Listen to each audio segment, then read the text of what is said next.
से कलाप गुफा के दर्शन करो महाराज। कलाप गुफा कैसी है? कलाप गांव की तरफ से, फिर केदार क्षेत्र से बताएंगे। जब आप कलाप गुफा में प्रवेश करते हैं तो कलाप गुफा के प्रवेश मार्ग पर मां गंगा प्रकट हो रही है महाराज। झरझर गंगा जी के झरने झर रहे हैं और व्यक्ति की शारीरिक शुद्धि कर रही है।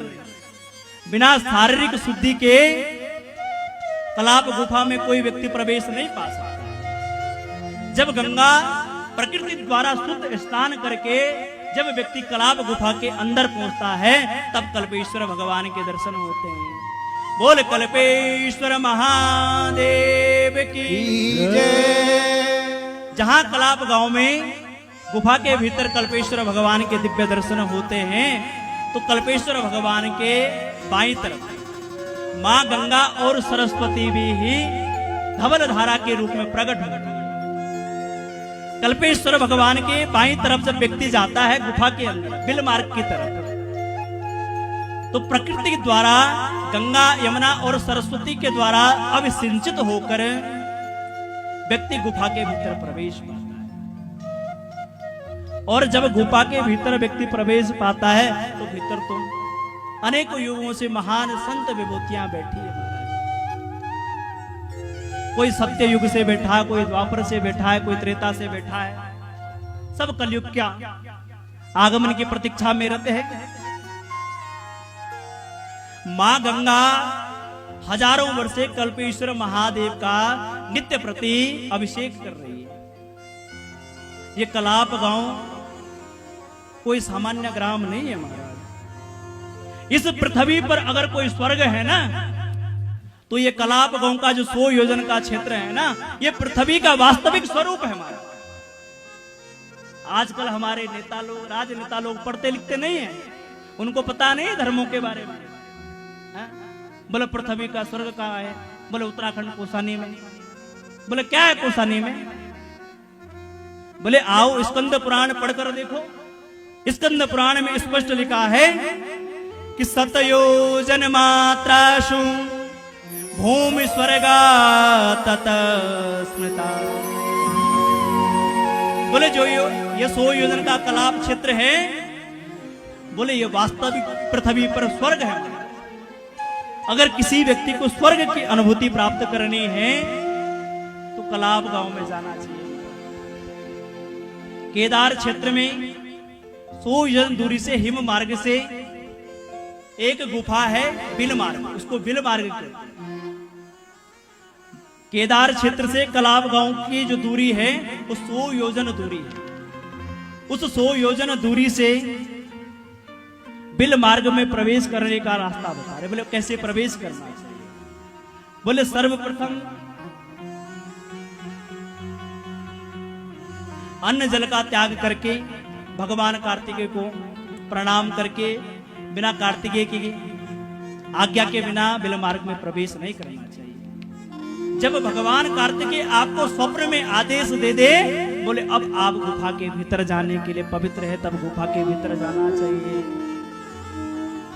गुफा के भीतर प्रवेश करते हुए जैसे प्रवेश करे आगे एक स्वर्ण रंजित मिट्टी है पीले रंग की मिट्टी। उस मिट्टी का पूरे शरीर पर लेपन करके पूरे शरीर पर लेपन करना चाहिए क्योंकि गुफा के अंदर करिस नाम के कीड़े हैं। जैसे आप गुफा के भीतर जाओगे ना वो कीड़े आपको खाने के लिए दौड़ पड़ेंगे। यदि आप उस मिट्टी का लेपन करोगे तब आपको वो कीड़े कष्ट नहीं दे पाएंगे। भीतर गुफा के भीतर जाकर दिव्य महापुरुषों के दर्शन होंगे। देवापि संतनो भ्राता मरु इक्ष्वाकु वंशजा कलाप ग्रामे आशाते महायोग बलान्विता। पितामह भीष्म उनके पिता महाराज शांतनु और शांतनु के बड़े भाई कौन थे? देवापि और इक्ष्वाकु वंशी महाराज मनु। ये दो व्यक्ति हजारों वर्ष से भगवान कलयुग के आगमन की प्रतीक्षा कर रहे हैं। जब संबल ग्राम सीतापुर जिले में भगवान कलयुग का प्राकट्य होगा तो भगवान कलयुग सफेद रंग के घोड़े पर सवार होकर उत्तराखंड स्थित कलाप गांव में पहुंचेगा महाराज। और जब कलाप गांव में आकर पहुंचेंगे, गुफा के भीतर शुद्ध प्रकृति द्वारा वराड़ सर में स्नान करके देवा और मनु महाराज से मिलेंगे, तब वर्ण आश्रम की व्यवस्था धारण कर। क्योंकि कलयुग क्या है, अभी बच्चा है। क्योंकि जब पृथ्वी का लय होगा फिर पृथ्वी का सृजन कैसे करना चाहिए, ये मनु और देवापी कलयुग को बताएंगे। उनसे वर्ण आश्रम व्यवस्था का